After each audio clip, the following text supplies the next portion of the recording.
Last time we spoke about the invasion of the Palau Islands. General Rupertus's 1st Marine Division was tasked with attacking Peleliu, while General Müller's 81st Division would land on Angaur. Prior to the landings, extensive neutralization of the Japanese airfields was carried out by Allied forces. On September the 6th, carrier-based aircraft attacked the Palaus, significantly damaging enemy targets but encountering minimal resistance. The invasion fleet, led by Admiral Fort, began landing operations on September the 15th. Despite strong Japanese defenses, especially around Peleliu's rugged coral ridges, the Marines made some progress but faced intense resistance. Notable figures such as Eugene Sledge, the author of With the Old Breed, provided personal insights into the brutal conditions faced by Marines. The landing saw heavy casualties and challenges, including ineffective pre-landing bombardments and fierce counterattacks, but the Marines managed to secure key positions by the end of the first day.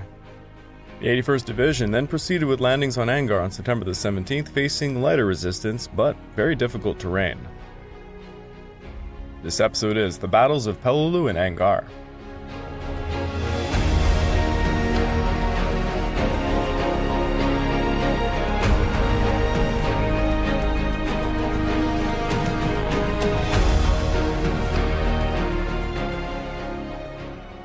Welcome back to the Pacific War Podcast week by week, and I'm your dutiful host, Craig Watson.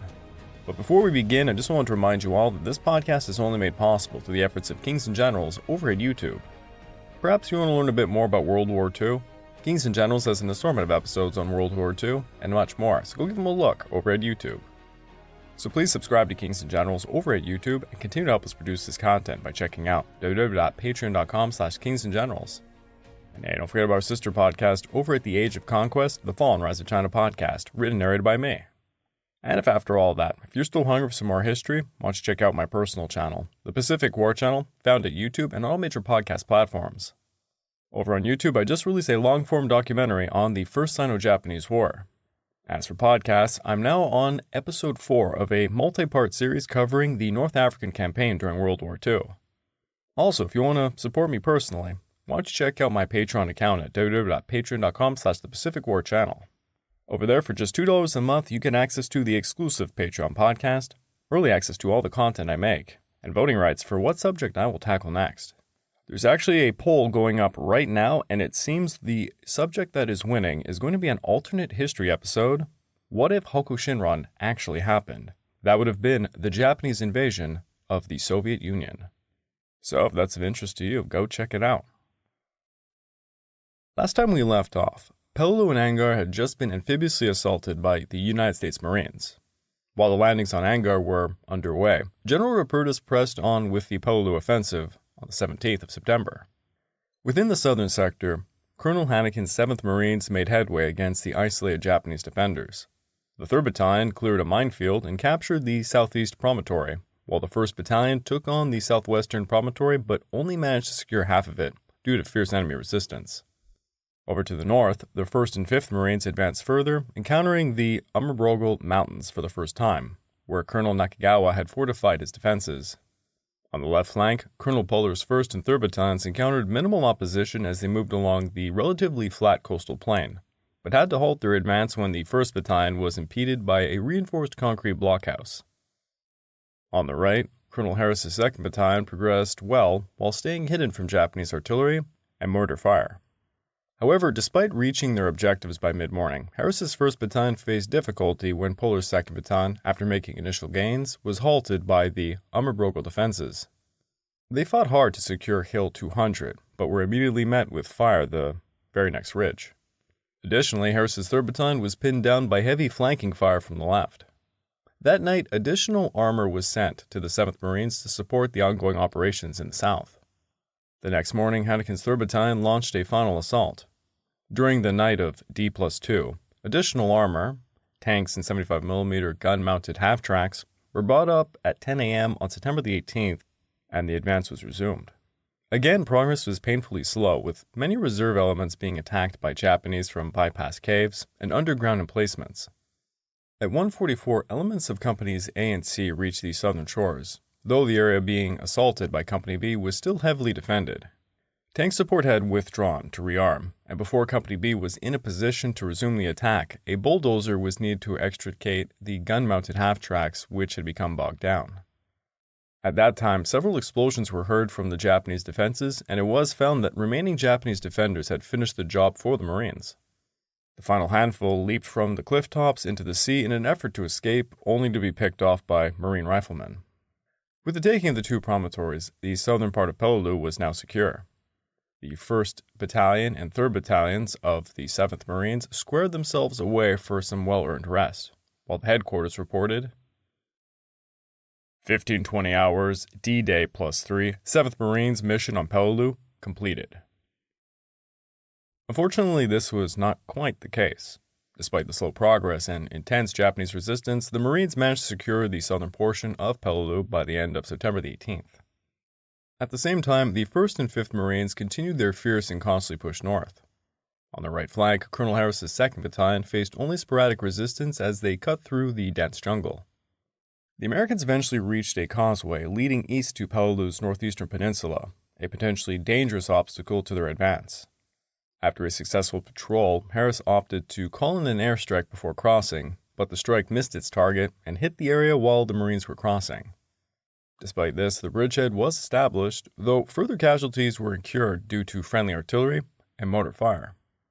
With this new foothold, Harris redirected his 3rd Battalion eastwards across the causeway to support the 2nd Battalion's advance. On the left flank, the 1st Marines, having sustained 1,236 casualties, were urged by General Rupertus to, quote, maintain the momentum. This led Colonel Müller to commit all available reserves, including engineers, support personnel, and Haddoken's Reserve 2nd Battalion. The 1st Marines suffered about 240 casualties during the 17th, and because of Japanese counterattacks the ensuing night. The 3rd Battalion was reduced to about one-third of its original strength, and 2 companies of the 1st Battalion were practically finished as fighting units. On the other hand, there was some reason for optimism. Progress on the 17th had been measured in hundreds of yards in rough high ground at the southern end of the central ridges, and strong Japanese resistance had been overcome. Whatever optimism may have existed was not to last long, however. On the 18th, in what the Marine Corps' history of the operation characterized as, quote, savage and costly fighting, elements of the 1st and 7th Marines managed to advance more than 500 yards in the center, principally along the ridgelines and hills oriented north and south. But the advance during the day was held up at a group of peaks which seemed at first to form a continuous ridgeline that was oriented more east and west than the rest of Peleliu's ridges. Soon the name Five Sisters came to be applied to a cluster of peaks forming the western side of the terrain feature. A towering hill at its eastern extremity, separated from the Five Sisters by a saddle, was designated Hill 300, or Old Baldy. With the 7th Marines held up in the center, at the Five Sisters, the units on both sides of the central ridges halted so as to not create exposed flanks. Puller's 3rd Battalion made progress along the coastal plains, but had to pause to stay in contact with other units. Meanwhile, the 2nd Battalion struggled against the Umberbrogo Mountains, capturing Hill 210 before being forced to withdraw due to a fierce Japanese counterattack on Hill 200 behind them. At Angaur, following a 3-hour artillery bombardment supported by aircraft, General Müller's 321st and 322nd Regiments resumed their advance north and west with tank support. After linking their advances, Colonel Venable pushed west and reached the high ground where Major Godo had established his main defenses, while Colonel Dark made significant progress south until his forces encountered the formidable defenses at Green Beach. The night of the 18th was noisy and nerve-wracking all along the front, and few troops got any sleep. Minor Japanese attacks harassed the exposed salient held by the 3rd Battalion, 322nd Infantry, while bats and large land crabs helped the Japanese create distraction and started troops firing on non-existent enemy infiltrators. Apparently no casualties resulted either from Japanese action or indiscriminate small arms fire. Friendly artillery fire did, however, cause some casualties. At about 10:30, 4 or 5 105mm shells from the 316th Field Artillery Battalion hit the lines of the 2nd Battalion, 321st Infantry, killing 4 men and wounding 15 others. The artillery fire was stopped before further damage could be done. On the 19th, following a night of numerous Japanese infiltrations and small-scale counterattacks, the 322nd Regiment swiftly secured Saipan Town and advanced to the north shore of Gaongoi Cove. Meanwhile, the 321st Regiment successfully attacked and captured Green Beach's fortifications from their vulnerable side. To manage the exposed Japanese forces on the beaches, Dark's 2nd Battalion, supported by tanks, maneuvered left and progressed down the southwestern parts of the island, halting just short of the shoreline by nightfall. Back over at Peleliu, Harris's Marines made some headway towards the Nagar-Dololak area, overcoming light resistance and quickly dispatching the few enemy stragglers they encountered, reaching Purple Beach by day's end. However, in front of the O3 line, Polar's weary troops, having endured a grueling night of Japanese counterattacks, resumed their assault on the Umbrogal Mountains. Despite some local advances, by the evening of the 20th, the 1st Marines had been stopped by, quote, as an assault unit on the regimental level had ceased temporarily to exist. Having suffered almost 1,750 casualties, well over half of their strength. Relief was absolutely necessary, not only because casualties were heavy, but also because the survivors were physically exhausted from heat, lack of water, and continuous combat. Elements of the 7th Marines therefore relieved all 1st Marine units except those along the western road. While the 7th Marines took over from the exhausted 1st Marines on the right, the 5th Marines continued their advance through the western parts of Peleliu, securing its 2 peninsulas, including Island A and Dagobad Island, by the 21st. General Müller, concerned lest the Japanese reported on the south break through gaps or weak points in the forward lines, had special defenses in depth set up at Red and Blue Beaches, utilizing shore party and anti-aircraft troops. All units were alerted to expect Japanese attacks during the night. The division expected and perhaps hoped that the Japanese, still believed to be located in southern Angaur, might launch a suicidal desperate charge during the night or at dawn on the 20th. The night proved very quiet until about morning. Some small-scale scattered Japanese parties began infiltrating through the lines of both regiments. There was no all-out banzai effort. These Japanese troops were apparently trying to escape the northwest hill mass from positions in the mangrove swamp and from Green Beach 3 areas. Action at dawn was limited to mop-up operations directed against 4 Japanese discovered in the headquarters area of the 2nd Battalion, 321st Infantry. By 11 a.m. on the 20th, Müller reported to General Geiger that all organized resistance on Angaur had ended and that the island was, in fact, secure. General Müller's statement was probably prompted by his realization that the remaining Japanese were compressed into the northwest hills, and by reports of about 850 of them being killed through the 20th. This casualty figure was an overestimation. Probably fewer than 600 Japanese had been killed through the 20th, and Major Goto still had possibly 750 men with which to conduct an organized defense in the northwest. With orders from General Inoue, Goto planned no final banzai attack, which would have decimated his forces. Instead, he withdrew over half of his force to the rugged terrain and had placed them in natural or prepared fortifications. His lines of defense in the northwest were well conceived. Many of his positions were mutually supporting. The amphitheater configuration of the bowl provided him with defensive areas, whence heavy crossfire could be directed at the attackers. The broken coral, with its crevices, fissures, caves, and ridgelets, gave him defensive advantages at least as good as those at the Ibdi Pocket on Biak. And he had available a number of artillery and anti-tank weapons, heavy and light motors, and heavy and light machine guns, most of them so well in place that they would give maximum support to his riflemen. In addition, he could still exercise effective control over the men he had gathered in the Lake Salam Bowl. For whatever it was worth, Goto was ready to conduct a protracted defense, though the best he could hope for was to tie down the 322nd Regiment. Nevertheless, the real issue at Angaur, securing the prospective airfield area, had already been decided. To the north, while southern Angaur had been secured, Venable's men were probing the enemy's northwestern defenses with a series of company-sized attacks.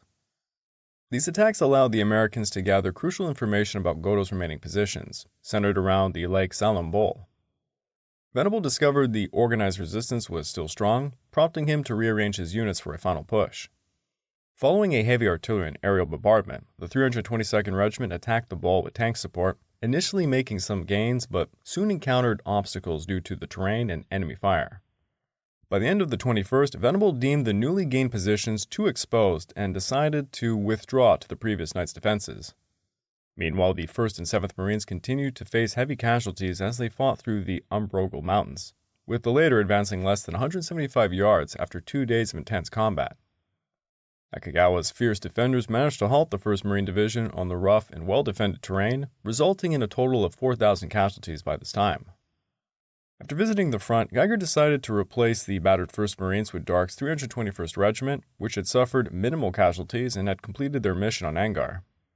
The 1st Marines by this time reported 1,749 casualties. One Marine would later describe the fighting in the Ummerbrogo Mountains, which would be attested to the level to which the 1st Marines had deteriorated, as such. I picked up the rifle of a dead Marine and I went up to the hill.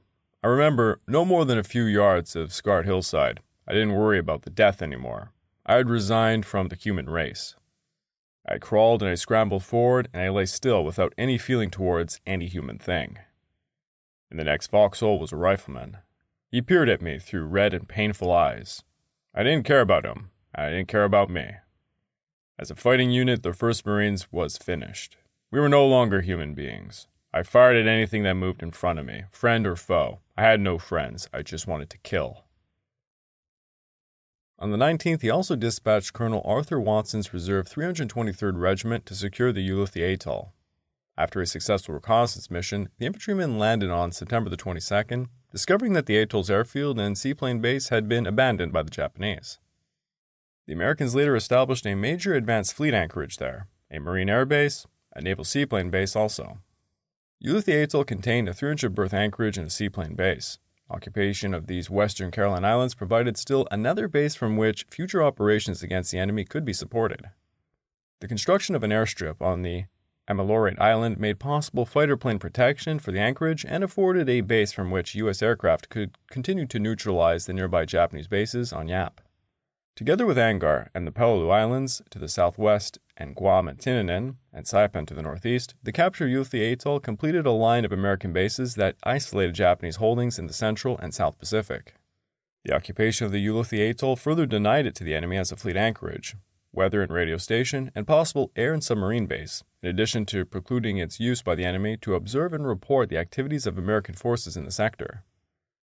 By September the 25th, the unloading of all support ships had been completed, and Vice Admiral John H. Hoover, commander Forward Areas Western Pacific, took over the task of developing Ulithi Atoll into an advanced fleet base. Within a month after its capture, more than 100 Navy craft, from self-propelled types to lighters, floater dry docks, barges, landing craft, and seaplane wrecking derricks, were en route to the island. During subsequent operations in the Philippines, the Pacific Fleet found Ulithi to be an extremely valuable base. Prior to the invasion of Okinawa, the island served as a staging area for fleet amphibious forces. The atoll thus fulfilled a vital strategic role in the final phase of the Pacific War. On that date, Venable resumed his assault on Lake Salambol. The coastal offensive faced little resistance, but the attack through the southern defile encountered heavy enemy fire. Despite this, the troops reached the shores of Lake Salam. However, Venable was severely wounded during this action and he had to be evacuated, with his troops retreating to more defensible positions by nightfall. The main strength of the attack was placed on the right section of the bowl, and tanks fired along the eastern rim about 200 yards in front of the leading elements. The mediums had been undisturbed by enemy fire all morning, but apparently attracted by an incautious group of officers and men near the lead tanks and defile exit, a Japanese anti-tank gun opened fire from a hidden emplacement along the eastern rim. 3 officers, including Colonel Venable, who was in the forward area to observe the new attack, and 1 enlisted man were severely wounded and had to be evacuated. During the retirement on the 22nd, one of the 3 forward tanks was so badly damaged by mines or buried shells that it could not be moved through the defile. The tank blocked the defile's northern entrance and prevented the withdrawal of another medium, which had to be destroyed to keep it from falling into Japanese hands. Within 4 days of fruitless effort to push into the bowl from the south, 3 tanks and 2 75mm SPMs had been lost. Heavier infantry losses also began to be sustained now that the Japanese, cornered, were fighting to the death. On that day, for instance, the 2nd Battalion had lost 2 men killed and about 35 wounded. At 7:30 a.m. on the morning of the 23rd, the 2nd Battalion, with companies B, C, and E attached, continued the attack into the bowl from the south. Companies B and C worked up the east shore of Lake Salom. Companies I and G pushed towards the southwest and western shores, while Company F paid particular attention to caves along the southern west rim of the bowl. During the first part of the attack, all companies moved forward rapidly, and Company I reached the northwest corner of the lake without much trouble. But Company B, pushing forward against increasingly heavy Japanese fire from the north, was pinned down by the intense fire when it reached the northeast corner of the lake. Company C was sent north of B's right to try and outflank the enemy machine gun and motor positions from which the fire on B Company originated. The intention was to flush the Japanese from their positions and to push them southwest and south against the main body of the 2nd Battalion. But Company C could make little progress towards the northern section of the Bull, and its own position became precarious as Japanese mortar and machine gun fire increased and the 1st Battalion's own 81mm mortar ammunition ran out, making further mortar support impossible. Japanese fire continued to increase, and the positions of all forward companies became untenable. A general withdrawal to the defiled entrance was ordered. The withdrawal was painfully slow, companies were broken up, all units suffering more casualties. One small group of Company I, separated from its parent unit, worked over the cliffs and ridges at the Bull's western rim to the coast at Black Beach.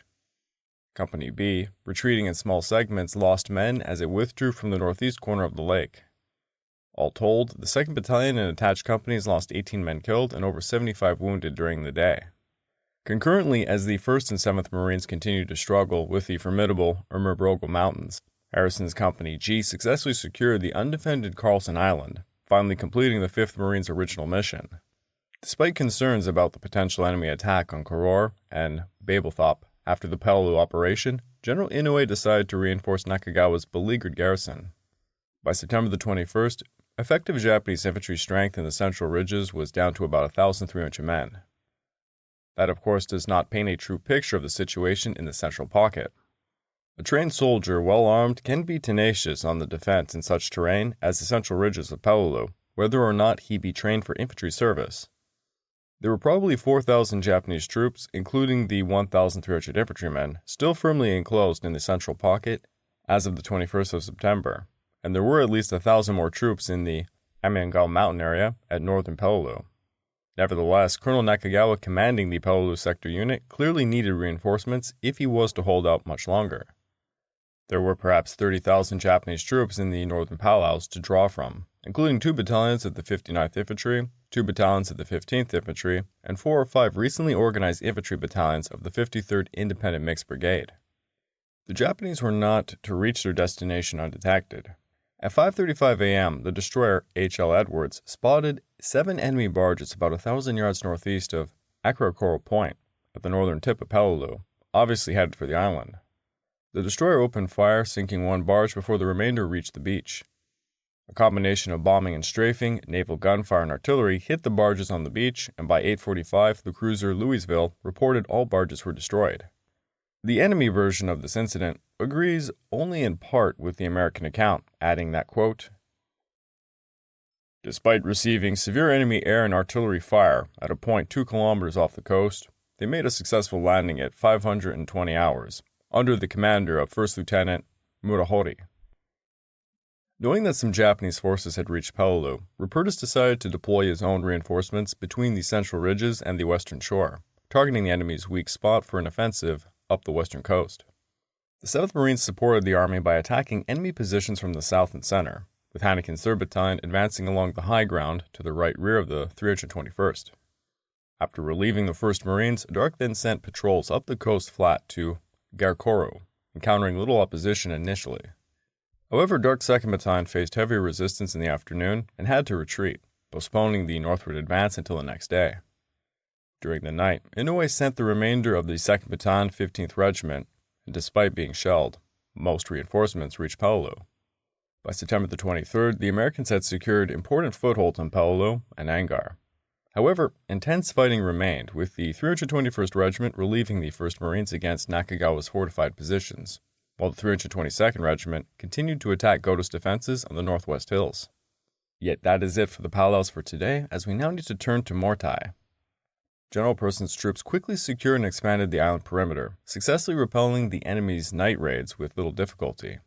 An example of these raids is found in the September 18th attack. This is how the Japanese reported it.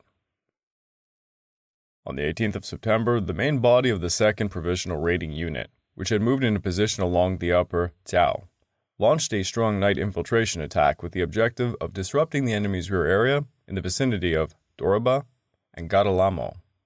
Although deep penetration of the enemy lines was achieved and considerable casualties inflicted, the attack failed to reduce the beachhead or to interfere with the enemy's rapid penetration of the Doroba airfield.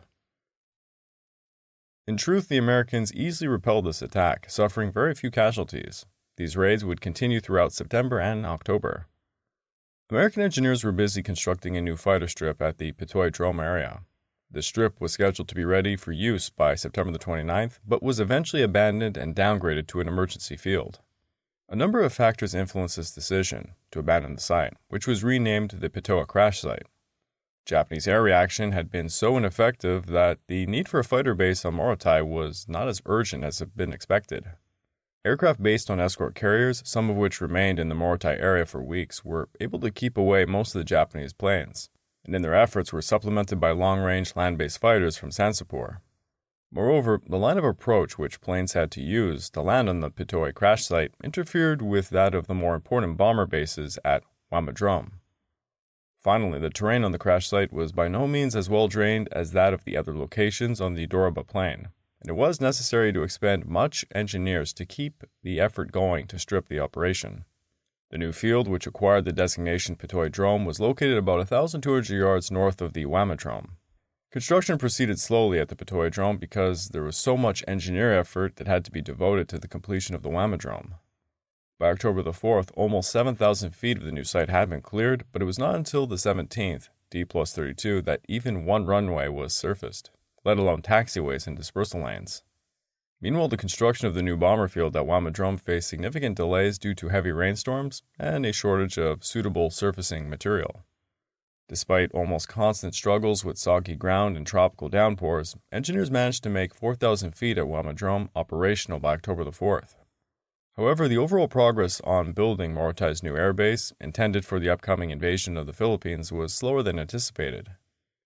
Nevertheless, the Trade Wind Task Force was disbanded on September the 25th, as the island was considered secure enough. General Hall then assumed command of the Morotai base as the commander of the 11th Corps.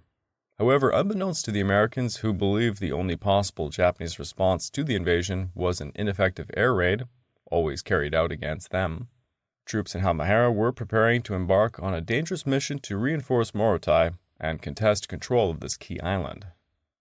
In the meantime, after successful invasion of the Palaos, new developments were unfolding on the Philippines front following Admiral Mitscher's Task Force 38's recent successful strikes. These strikes had revealed an unexpected vulnerability in the enemy's air defense, prompting Admiral Halsey and Nimitz to cancel the Yap operation, thereby freeing up many resources for the Philippines campaign. Approximately 500 aircraft, or about 57% of the 884 believed to be in the Philippines, were rendered non-operational or destroyed during these air raids. Consequently, General MacArthur decided to cancel the preliminary Mindanao operations and instead make a direct jump from the Palos-Morotai line to Leyte on October the 20th. Shortly after this change in schedule, MacArthur informed the Joint Chiefs of Staff that he could advance from Leyte to Luzon by December the 20th, 2 months earlier than planned.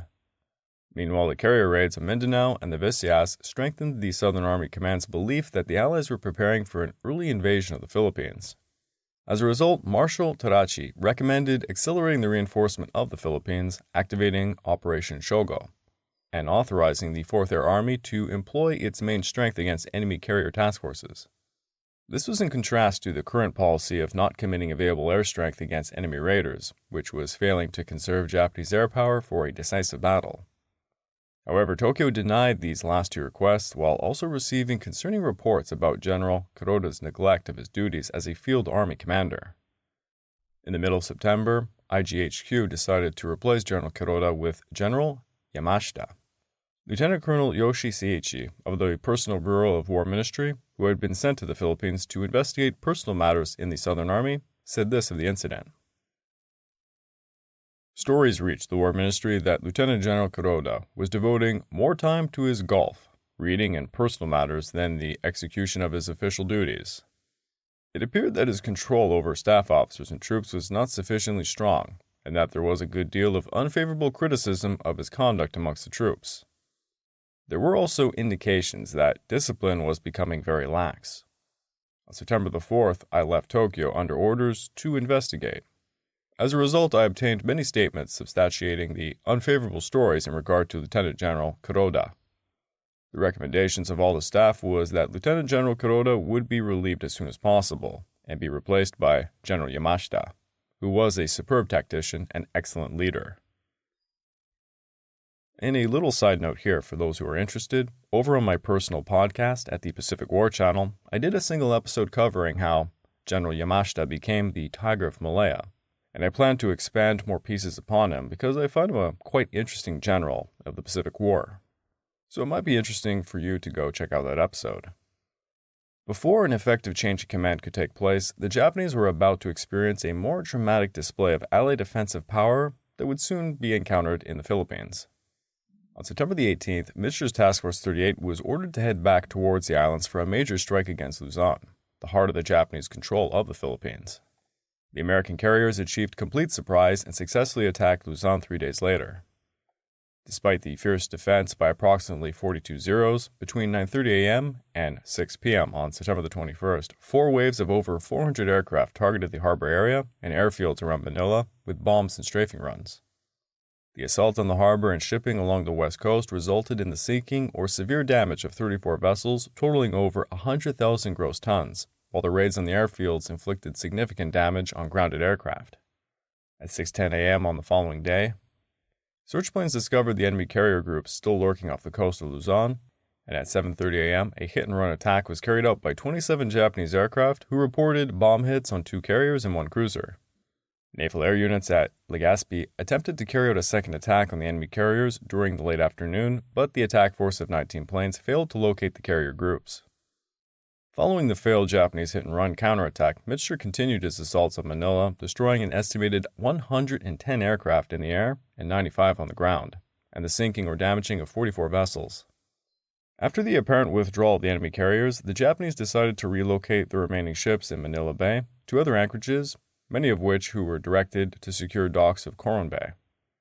However, Müller's carriers returned on September the 24th to launch further strikes against Luzon, including a raid of about 96 Hellcats and 24 Helldivers on Coron Bay, which resulted in the sinking or damaging of another 10 vessels. Additional attacks were laid against other targets, leading to the sinking or damaging of 12 more ships.